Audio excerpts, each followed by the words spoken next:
बिस्मिल्लाहिर्रहमानिर्रहीम। अस्सलाम वालेकुम नाज़रीन, मैं हूं आम शहरी आरिफ हमीद भट्टी। आज 10 मई लाहौर से अहम तरीन खबरों के साथ। वज़ीर आज़म पाकिस्तान इमरान खान साहब और army chief Qamar Javed Bajwa Saudi अरब के तारीखी कामयाबी दौरे के बाद वापस आ गए। इस दौरान अहम ऐसे मुआहदे हुए जो एक नए अहद की शुरुआत है। इस पे तफसीलात से गुफ्तगू करेंगे। दूसरी तरफ आर्मी चीफ ने वापसी पर आज ही यूके के आर्मी चीफ से मुलाकात की और उस मुलाकात के कुछ देर बाद ही आर्मी चीफ कमर जावेद बाजवा अफ़गानिस्तान में अमन मुआहदे के लिए फौरी तौर पर अफ़गानिस्तान रवाना हो गए और ये दौरा इस रीजन में सलामती की जामन बन गया है। इस सिलसिले में आर्मी चीफ से अमेरिका, रशिया, अफ़गानिस्तान, सऊदी और दीगर उनके फ़ौजी हुकाम ने मुलाकात की और आर्मी चीफ का ये दौरा आने वाले वक्त में इस खित्ते को बड़ी जंग से बचा सकता है। नाज़रीन, दूसरी तरफ इसराइल ने फिर चौथे रोज़ फ़लस्तीन में बैतुल मुक़द्दस में वहशियाना फायरिंग और शेलिंग करके सैकड़ों लोगों को ज़ख्मी और शहीद कर दिया।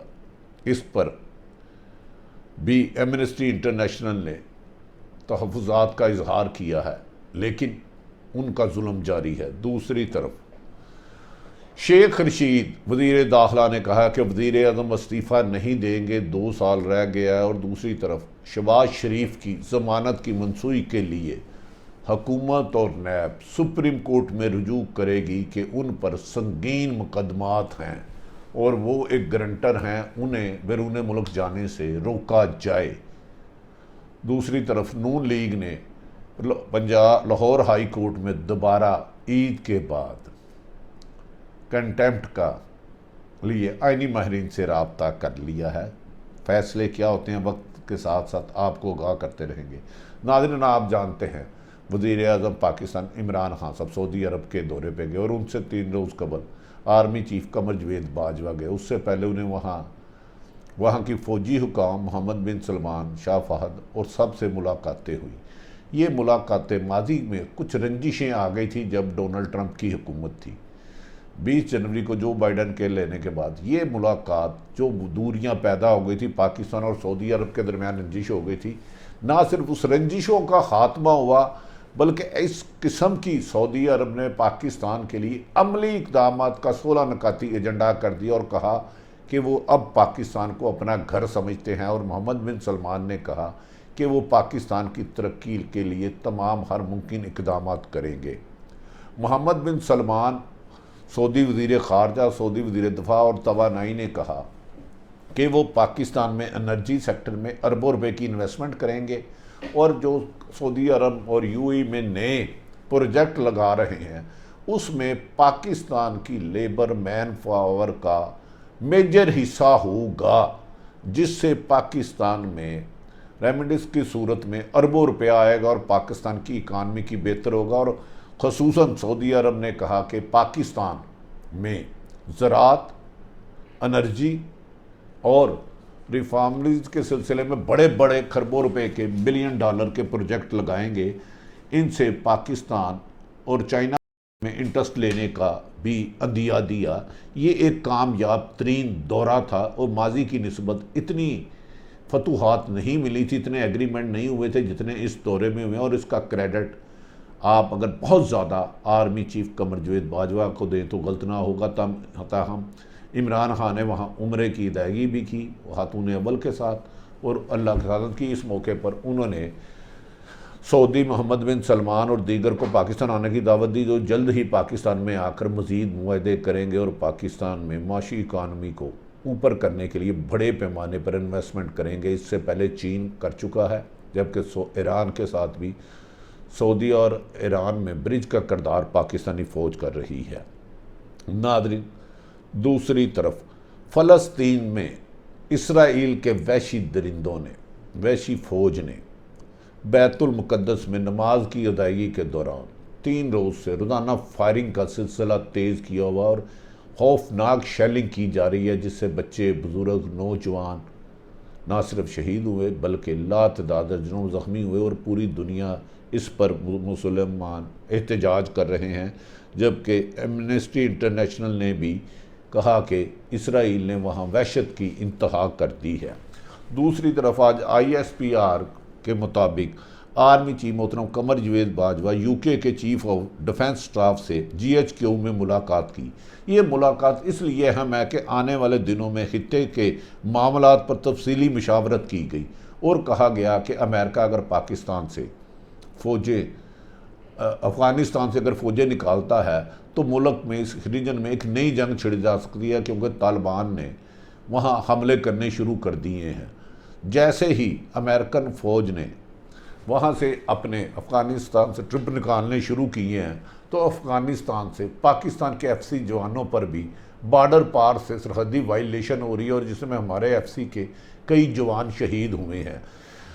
आर्मी चीफ के साथ मुलाकात के दौरान UK के चीफ ऑफ डिफेंस ने उन्हें कहा कि आप इस खित्ते रीजन में अमन के लिए आपकी मदद दरकार है। इस सिलसिले में अमेरिका भी आपको कह चुका है, रशिया के वज़ीर ख़ारजा भी आ चुके हैं। इस मुलाकात में खित्ते के लिए और तालिबान और उधर अफ़गान गवर्नमेंट और अफ़गान फ़ौजी हुकाम से मुलाकात के लिए आर्मी चीफ फौरी तौर पर अफ़गानिस्तान रवाना हो गए हैं। कहा जा रहा है कि आर्मी चीफ इस मौके पर वहाँ मुख्तलिफ मुलाकातें करेंगे और अगर अमेरिका की फ़ौज 20 साल बाद अफ़गानिस्तान से वापस जा रही है तो उनका इनखला को पुरअमन तरीके से बनाया जाएगा और उन पर हमले रुकवाए जाएंगे। और इस मौके पर वो मुख्तलिफ मुलाकातों में ये भी खदशे का इजहार करेंगे कि जब से अमेरिकन फ़ौज अफ़गानिस्तान से जा रही है तो पाकिस्तान पे अफ़गानिस्तान से फायरिंग का सिलसिला बहुत ज़्यादा तेज़ हो गया है, जिसमें हमारे FC के जवान और अफसर शहीद हो रहे हैं। और इस सिलसिले में वो अहम तरीन मुलाकातों के बाद सिक्योरिटी देंगे। याद रखें कि आर्मी चीफ को इस अफ़गानिस्तान में जाने के इस टूर को दुनिया भर अहम तरीन करार दे रही है, क्योंकि अगर आर्मी चीफ वहाँ नहीं जाते और अफ़गान हुकूमत और तालिबान में होता है तो इस रीजन में अमन नहीं हो सकता। अगर अफ़गानिस्तान में अमन नहीं होगा तो इसके दूरस्थ अंजाम पाकिस्तान में भी दहशत गर्दी का बढ़ने का ख़तरा है, जिस पर आर्मी चीफ ने फौरी तौर पर अफ़गानी DG ISI जनरल फैज़ से मुलाकात करके इंटेलिजेंस रिपोर्टें लेके वहाँ रवाना हो गए और वहाँ कहा जा रहा है कि अमन मुआहदा करवाने में वो कामयाब हो जाएंगे। इस सिलसिले में उन्होंने बहुत से लोगों को यकीन दहानी कराई है। इस जाने से पहले अमेरिकन हुकाम से भी बात की, रशियन हुकाम से भी बात की और अफ़गानी फ़ौजी हुकाम से बात की, और उसके बाद ये दौरा इस खित्ते में अमन की तरफ एक पहला कदम हो सकता है। ताहम ये वज़ीर आर्मी चीफ की वापसी पर बताएंगे। दूसरी तरफ नाजरीन, शेख रशीद ने कहा है कि जब UK को उनको कहा था कि आप नवाज शरीफ हमारा मुजरम है उसको वापस करें, तो उन्होंने कहा था कि हम इसको डिपोर्ट नहीं कर सकते, डिपोर्ट हमारे लिए करना मुमकिन नहीं है। इस सिलसिले में आप इनको कोई ऐसी दरख्वास्त दें कि हमारा ये इश्तिहारी मुल्ज़म है, इसको वापस करें और हम उस सिलसिले में आपकी कुछ मदद कर सकते हैं। और शेख रशीद ने खुसूसन कहा कि वज़ीर आज़म पाकिस्तान ने असम्बलियाँ नहीं तोड़ेंगे। वापसी पर, सऊदी अरब की वापसी पर आज उन्होंने अपनी किचन कैबिनेट और वज़रा से काबीना से मुलाकात का फ़ैसला किया, जिसमें इमरान खान साहब सऊदी अरब में होने वाले मुआहदों से अपनी काबीना को आगाह करेंगे और इस बारे में बताएंगे कि ये पाकिस्तान की तारीख़ का, सऊदी अरब पाकिस्तान का कामयाब तरीन दौरा है। जबकि लंदन ने यह भी कहा है, UK ने कहा है कि आप एक्स्ट्रा उनको दरख्वास्त दें नवाज शरीफ की रवानगी की वापसी पर। नाज़रीन, दूसरी तरफ वज़ीर आज़म पाकिस्तान ने आज काबीना और आइनी माहिरीन को कहा है कि शहबाज शरीफ के ख़िलाफ़ उसकी ज़मानत के जो लाहौर हाई कोर्ट से उन्हें रिलीफ मिला, सुप्रीम कोर्ट जाया जाए और तमाम शवाहिद उनके सामने पेश किए जाए और उनका जाना रोका जाए। ये प्ली ली जाए कि एक इश्तिहारी मुल्क को भगाने वाला गारंटर मुल्क से नहीं जा सकता, जिस पर आइनी माहिरीन ईद के बाद सुप्रीम कोर्ट में नवाज शरीफ को शहबाज शरीफ को जो इजाज़त मिली है ब्लैक लिस्ट या ECL निकालने के लिए कानूनी चाराजोई करेंगे। और इस मौके पर शहजाद अकबर ने वज़ीर आज़म पाकिस्तान को बहुत सारी ब्रीफिंग भी दी। नाज़रीन, ये भी कहा जा रहा है कि शहबाज शरीफ ने भी अपने आइनी माहिरीन से मशवरा किया और जिस सिलसिले में उनकी ज़मानत में जो अहम किरदार थे, जो शहबाज शरीफ की ज़मानत में जिन्होंने अहम किरदार अदा किया, उन्होंने उनसे भी शिकवा किया कि सर मैं बाहर इलाज के लिए जाना जा रहा था, मैं 71 साल का बंदा हूँ और सर दराज से कैंसर का मरीज़ हूँ और मैं हमेशा लंदन जाता हूँ, मुझे हुकूमत ने रोक के ज़्यादती की है। जिस पर कहा जा रहा है कि शहबाज शरीफ ने अपने कानूनी माहिरीन को कहा कि वो ईद के बाद हुकूमत के ख़िलाफ़ और FIA के ख़िलाफ़ और शहजाद अकबर के ख़िलाफ़ कंटेम्प्ट के सिलसिले में अदालत से रजू करें। उन्होंने हर हाल में जल्द से जल्द ईद के बाद लंदन जाना है, उनका वहाँ चेकअप है। दूसरी तरफ नाज़रीन, वज़ीर-ए-आज़म पाकिस्तान ने काबीना में ये कहा कि अब एहतसाब का अमल तेज़ होगा। अगर हुकूमत के लोगों ने कहीं कहीं ज़्यादती की है और उनका भी एहतसाब का अमल शुरू होगा। वज़ीर-ए-आज़म ने आज फिर इस अज़म को दोहराया कि वो किसी भी कीमत पर किसी को NRO नहीं देंगे। ताहम बाज़ लोगों ने वज़ीर-ए-आज़म को कहा कि FIA और बाज़ लोगों पर ख़दशात है और इस सिलसिले में उन्होंने जो उनकी ज़मानत हुई अपने आइनी माहिरीन से ये भी पूछा कि आपने केस को मुकम्मल हाई कोर्ट में क्यों नहीं किया, जब आप कहते थे कि 7 अरब के मनी ट्रेल नहीं है तो वहाँ साबित क्यों नहीं किया। और इस सिलसिले में मीडिया में चलने वाली ख़बरों पर भी वज़ीर-ए-आज़म पाकिस्तान में अहम हकामत की।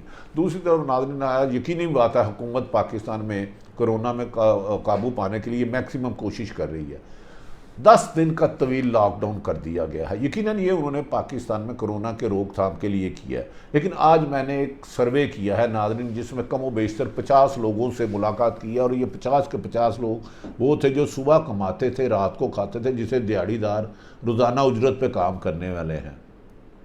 नाज़रीन, या तो हुकूमत यूरोप और अमेरिका की तरह जो बेरोज़गार थे इन्हें 10 दिन का राशन देती और फिर मुकम्मल लॉकडाउन करती। रेडी वाले मजदूर और रोज़ादी करने वाले, आज वो लोग जो अल्फाज हुकूमत के लिए कह रहे थे मैं वो बयान नहीं कर सकता। मैं वज़ीर-ए-आज़म से यही गुजारिश करूँगा, आपने लॉकडाउन पाकिस्तान में कोरोना के ख़ात्मे के लिए लगाया है, लेकिन एक लम्हे के लिए ये सोचे जिस घर 15 दिन रोज़ाना कमा कर खाने वालों के घर राशन नहीं जाएगा, फाके और ख़ुदकशियाँ उस घर में अपना साया बना लेगी, अपना डेरा बना लेगी, जिससे तबाही ही तबाही होगी।